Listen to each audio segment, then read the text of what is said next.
Okay, this is from the book God Dictated to Me, of almost 50 chapters that I've been putting on YouTube, one chapter at a time. And you can access the books themselves on the internet, and you can find all that information out on my YouTube channel. This is chapter 33, a house of prayer. And this was dictated to me by God as He dictated the Torah to Moses. He's back. This is the day of the Lord. I know your rabbis don't teach it. They talk about a Messianic era and this and that. But the fact is, Jeremiah tells you when that day is. When the land blooms again. The ruined cities restored and Jerusalem rebuilt. God says, I'll make a new covenant with you. And you can't find that covenant again until you get to the last page of the prophets, Malachi 3. And that's where God announces the day of the Lord. And that His angel of the covenant you desire is already on the way. So it's all happening, for the Jewish people. 3 religions of Abraham. Christianity, Islam, the Jewish people, the God of Israel. Well, only one can win out on that, and it is hands down the Jewish people. Hands down. This is a house of prayer for all peoples, means of a house of prayer for all Jewish people. That's something I've heard too many Christians talk about. Well, we'll be able to go to the house of prayer. No, you can't. And that doesn't even matter if you're an Israeli Christian. Just listen to this. It's very interesting. And of course, God taught me all this before He dictated it to me. The northern kingdom of Samaria was inhabited by Gentiles, imported by the Assyrians, who had defeated the Israelites of the north before the Assyrians were defeated by the Babylonians. The Babylonians, who later defeated the southern kingdom of Judah and deported them to the lands of Assyria, Babylon, completed the total exile of the 13 tribes of Israel from the lands of Abraham.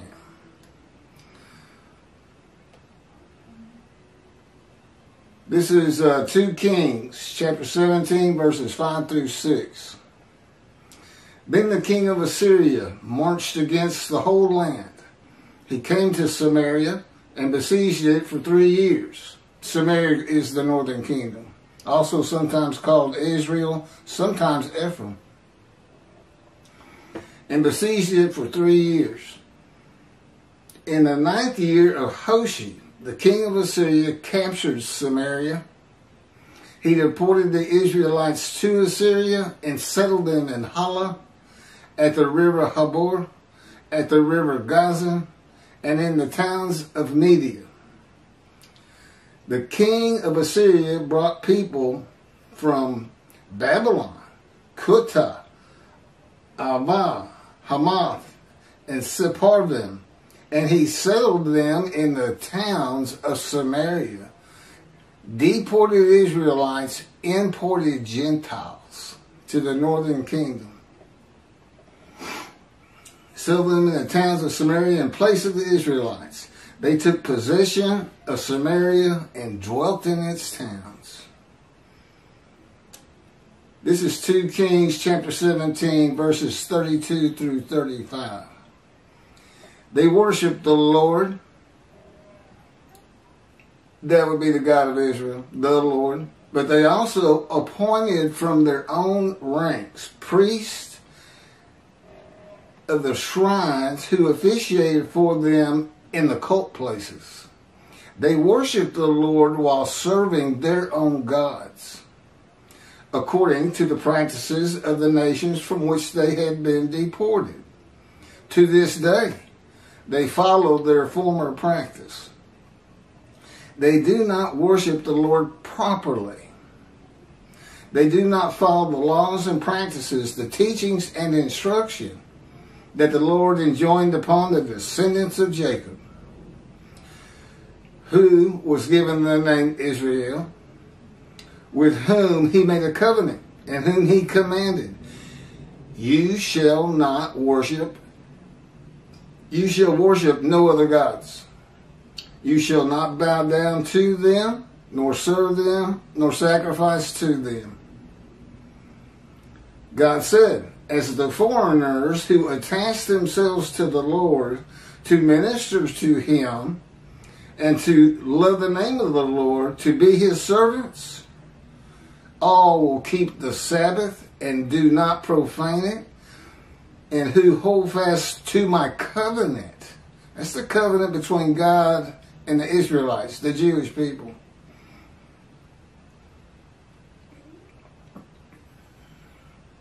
I will bring them to my sacred mount.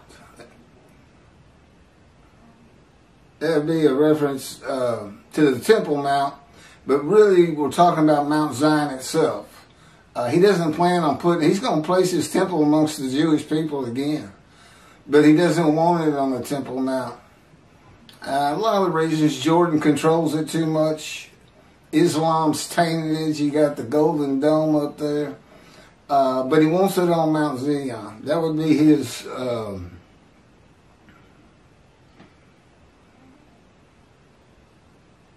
where he wants the temple to be. You shall worship no other gods. You shall not bow down to them, nor serve them, nor sacrifice to them. God says, as the foreigners who attach themselves to the Lord to minister to him and to love the name of the Lord, to be his servants, I will bring them to my sacred mount and let them rejoice in my house of prayer, holding fast to the covenant he made with the Israelites. I will their burnt offerings and sacrifices shall be welcome on my altar. For my house shall be called a house of prayer for all peoples. But ultimately, we see what we're talking about. That's for all Jewish people. Because the Christians aren't going to be holding fast to that covenant. And neither is Islam. Whether Israeli or not. It basically would mean converting to Judaism. If you wanted to go into God's house of prayer, which would be his temple, his house. In Judaism today, this would mean converting to Judaism, applied to foreigners, including Christian Israelis and Muslim Israelis. If they want to enter the third temple, they must hold fast to God's covenant with the Jewish people. They must follow the laws and practices, the teachings and instruction that the Lord enjoined upon them, upon the descendants of Jacob. That was through Moses, who was given the name Israel, with whom he made the covenant. A house of prayer for all peoples means a house of prayer for all Jewish people who are people from the nations of the earth. God knew they would be defeated, deported, and dispersed throughout the world. And they were.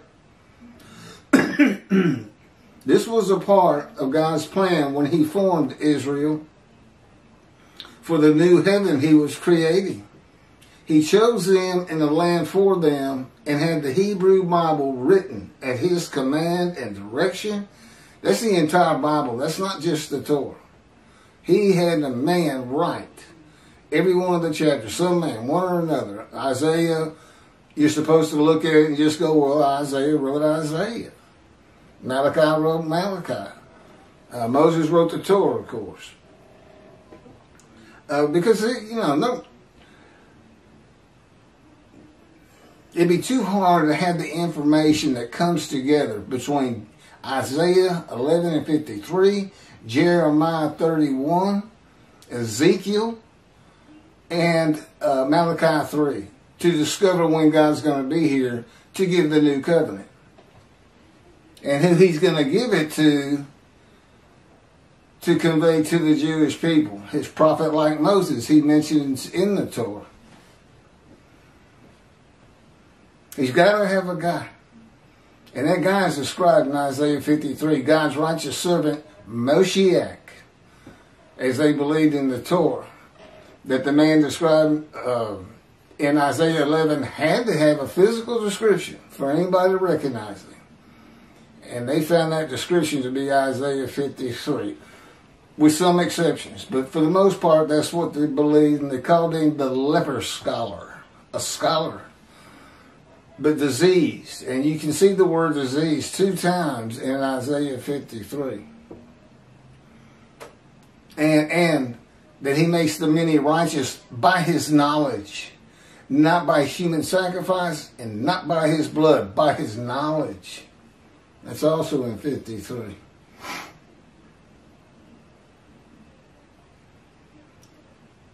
So, he had the entire Hebrew Bible written at his command and direction through his anointed ones and his prophets. God is creating a new heaven of the spirits and souls of the Jewish people for the name of Israel to endure. And this is in the Hebrew Bible. What are you doing, God? I'm making a new world and a new heaven. Well, what's new about the heaven? It's going to be filled with the angels Israel.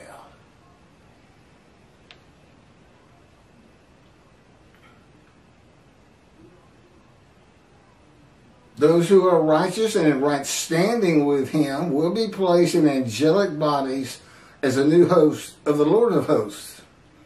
A host of angels representing the people of the world. The angels of Israel. Okay, that was 33. I'll be doing 34 next. And it's called God's Power in Creation. Thank you for watching.